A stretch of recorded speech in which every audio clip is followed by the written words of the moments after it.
बहुत ही खूबसूरत जगह पे आए हैं जी। ये खूबसूरत जगह भी हमारे बंदा नाचिस का गाँव। পাকিস্তানের এক দুর্গম গ্রামে জন্ম নেওয়া শিশু ইউটিউবার মোহাম্মদ সিরাজ ও তার বোন মুস্কান শুধু ডিজিটাল খ্যাতিতে সীমাবদ্ধ থাকেননি।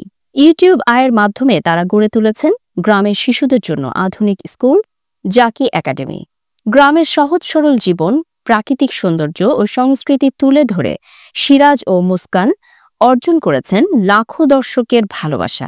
তবে তারা সেই জনপ্রিয়তাকে কাজে লাগিয়ে গ্রামের শিশুদের জন্য শিক্ষার সুযোগ সৃষ্টি করেছেন।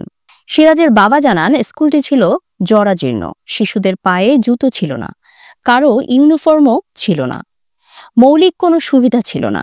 কিন্তু পরিবার গ্রাম থেকে সমস্যার সমাধান করার সিদ্ধান্ত নেয়।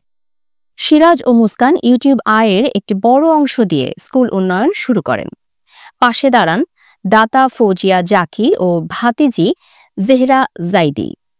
1 থেকে 1.5 বছরের মধ্যে সম্পূর্ণভাবে গড়ে ওঠে আধুনিক শিক্ষা প্রতিষ্ঠান জাকি একাডেমি।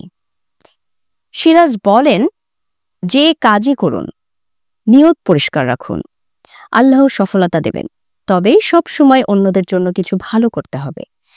বর্তমানে স্কুলে আছে আধুনিক সুবিধা, নিরাপদ পরিবেশ এবং মানসম্মত শিক্ষা।